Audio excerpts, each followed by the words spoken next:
qui me suivent depuis vraiment très longtemps savent que ça fait 4 ans, bientôt 5 ans, que j'exerce dans le domaine du tourisme, voyage, tout ce qui est en rapport avec la découverte, tout. Donc, moi, j'organise les voyages, c'est-à-dire que si tu es au Mali, tu es en Belgique, en Tunisie, que tu veux visiter la Côte d'Ivoire, découvrir les lieux, passer un merveilleux moment, découvrir la gastronomie ivoirienne, la culture ivoirienne, je te fais un planning très enrichissant. C'est dans le planning, il y a la navette de l'aéroport à ton hôtel, l'hébergement, le transport, location de véhicules, bien de car. Si vous êtes au plus de 6, plus de 7, je loue un car de 14 places, 18 places, ça dépend. Si vous êtes 4, si vous êtes 2, il y a des voitures personnelles aussi que je mets à disposition. En plus de cela, il y a aussi les activités touristiques que vous allez participer. Donc tout ça, j'organise partout en Côte d'Ivoire, que ce soit à Korogo, à Yamoussoukro, Bouaké, à Daloa, Kachola, partout où vous voulez. Moi, j'organise votre séjour. Donc, je fais ce boulot depuis 4. Vu que moi, je suis une personne, j'aime innover, la créativité. J'ai fait naître d'autres projets. J'ai le projet du voyage commercial. Alors, c'est quoi le voyage commercial? C'est-à-dire que si tu es un commerçant, tu viens de démarrer quelque chose, mais ça prend pas. Tu as besoin des clients, tu as besoin des partenaires, des associés, peut-être même des investisseurs. Nous, on cherche tout ça pour toi. Et l'investisseur ou le partenaire peut se trouver hors du pays, là où tu te trouves, peut se retrouver quelque part d'autre là où tu te... Donc, c'est dans ce contexte qu'on organise le séjour vers la personne. C'est-à-dire, avant d'organiser le séjour, on contacte la personne, on parle de ton projet, de ta vision et tout. Et lorsque la personne est d'accord, on organise votre séjour et tu vas rencontrer la personne. Après les rendez-vous professionnels aussi, tu bénéficies aussi des visites touristiques, tu bénéficies de la gratuité, les massages, tout ça. Je ne me suis pas arrêtée là, j'ai encore inventé le projet de la chirurgie touristique. Ce n'est pas l'histoire d'aller faire le BBL ou aller se faire opérer pour avoir des fesses, des seins. Très loin de là. Moi, je suis plutôt dans la thérapeutie, voilà, pour des personnes qui souffrent des boutons, de l'infertilité, c'est-à-dire qu'elles n'arrivent pas à avoir des enfants. Dans leur foyer, c'est très compliqué. La belle famille leur met la pression et tout. Alors, nous avons fait une étude qui a défini que la mer, c'est-à-dire la plage, avec la femme, ça se complète. Donc, on organise un séjour en bordure de plage avec des spécialistes, bien sûr, parce qu'il y a des choses qu'on mange qui ralentissent la fertilité d'une femme. Alors, donc, on met à votre disposition des nutritionnistes, des spécialistes, des experts en massage, des experts en pédagogique, c'est-à-dire l'utilisation pédagogique de la mer. C'est-à-dire que quand on va à la mer, à la plage, il y a une manière de nager qui contribue à la fertilité. Bien sûr, c'est pas ça seulement qui va contribuer à ce que vous tombez enceinte. Vous allez partir avec votre mari, votre chéri, ou soit, si vous voulez aller seul, vous allez 7 jours avant votre période d'ovulation, parce que le séjour de fertilité qu'on a surnommé la chirurgie touristique, ça se fait en 7 jours. Donc, pendant les 7 jours, si vous êtes en période de fertilité, c'est-à-dire que ovulation, vous pouvez partir avec votre chéri, votre mari. Si vous n'êtes pas en période d'ovulation, vous pouvez partir 7 jours avant l'ovulation. C'est-à-dire que lorsque vous finissez les 7 jours de thérapie, vous allez maintenant à la maison et avoir des ébats amoureux avec votre mari et nous vous garantissons un résultat satisfaisant. Donc après ce projet, nous avons voilà plusieurs projets. Il y a le marketing touristique, on fait le marketing des hôtels, des restaurants, des sites touristiques. Tu as un hôtel, tu as un restaurant, tu as un site touristique mais il n'y a pas de clients. Tu galères à avoir des clients, tu galères à faire tes chiffres d'affaires.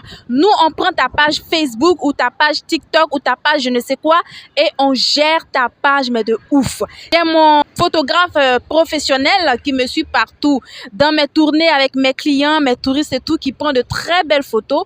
On va se rendre sur ton site, on va se rendre dans ton restaurant, on va se rendre dans ton hôtel et on va prendre de superbes photos et on va faire un bon marketing touristique.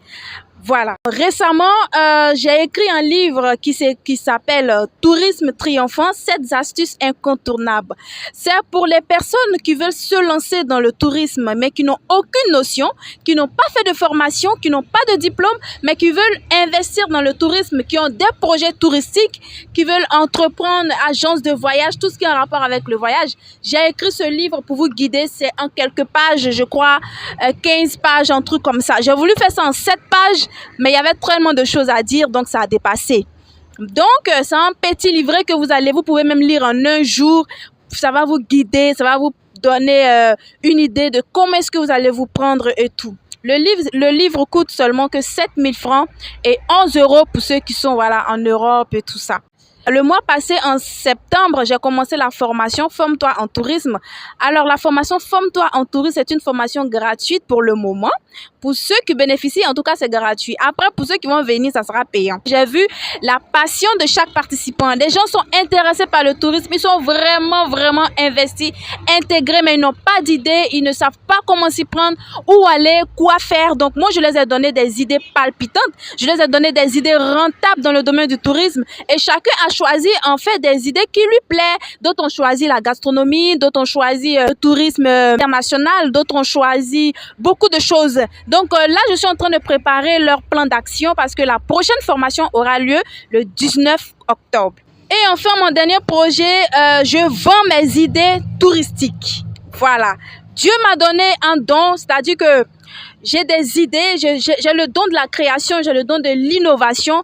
Franchement, tous les projets que je viens de vous citer, j'ai été la seule à avoir ces idées. Personne ne m'a aidé, ni un membre de mon équipe, ni mon partenaire, ni mes associés, personne ne m'a aidé. Donc, je me suis assise, j'ai dit, mais j'ai des idées époustouflantes. J'ai des idées, franchement, que je devrais commercialiser, pourquoi pas. Et il y a des hôtels qui m'appellent, qui me disent, mais Carmel Kwame, nous, on a notre hôtel, mais on a besoin des activités pour que ça marche. Est-ce que vous avez des propositions à nous faire pour qu'on puisse avoir des clients? Parce qu'on veut des activités, on veut quelque chose de nouveau, d'excitant pour que les clients restent chez nous. Voilà. Donc, moi, je me suis assise, j'ai dit, mais ça va être une bonne idée de business. Du coup, j'ai mis en place la vente de mes idées touristiques. C'est-à-dire que tu disposes d'un hôtel. Tu viens de construire ton hôtel ou peut-être c'est un ancien hôtel. Tu disposes d'un restaurant, d'un site touristique, mais tu n'as pas d'activité. C'est-à-dire que tu n'as pas d'idée d'activité. Lorsque les clients viennent, ils s'ennuient, ils sont assis, ils mangent, ils causent, ils font un peu de selfie. Et puis bon, c'est la routine, quoi. Il faut que tu changes, il faut que tu aies des idées palpitantes. Il faut que tu aies de la création dans ton site. Il faut que tu aies de la création dans ton hôtel, dans ton restaurant. C'est pas parce que c'est un restaurant que forcément, quand on va, on doit seulement manger. C'est pas parce que c'est un hôtel que forcément, quand on va aller dormir. C'est parce que c'est... Voilà quoi, il faut quelque chose de nouveau côté. Quand le client quitte là-bas, il dit « Ouf, franchement, j'étais dans ce restaurant, j'ai pas seulement que mangé. J'ai vraiment profité, j'ai fait des activités, des loisirs. Franchement, c'était un restaurant magnifique. J'ai kiffé mon moment à l'hôtel. C'était des activités, des barbecues, des campings. Je vous jure, et ça prend. Donc moi, je vous établis, je vais sur le site. C'est-à-dire que si tu es un restaurant, tu veux des idées d'activités. Tu es un hôtel, tu veux des idées d'activités. Tu as un site touristique, tu veux des idées d'activités, je me rends sur ton site parce que ce n'est pas n'importe quelle activité pour n'importe quel site. Et ça dépend des sites, ça dépend des endroits. Voilà.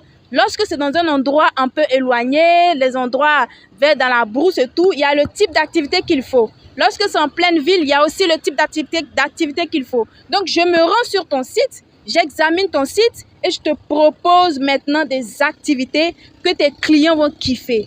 Et je te jure que lorsque tu vas mettre en pratique mes activités, ton chiffre d'affaires va grimper parce que lorsque une personne va venir voir, 2 personnes vont venir voir, tu verras qu'ils vont appeler leurs amis, les autres vont venir, ton chiffre d'affaires va grimper, tu vas faire le boom care.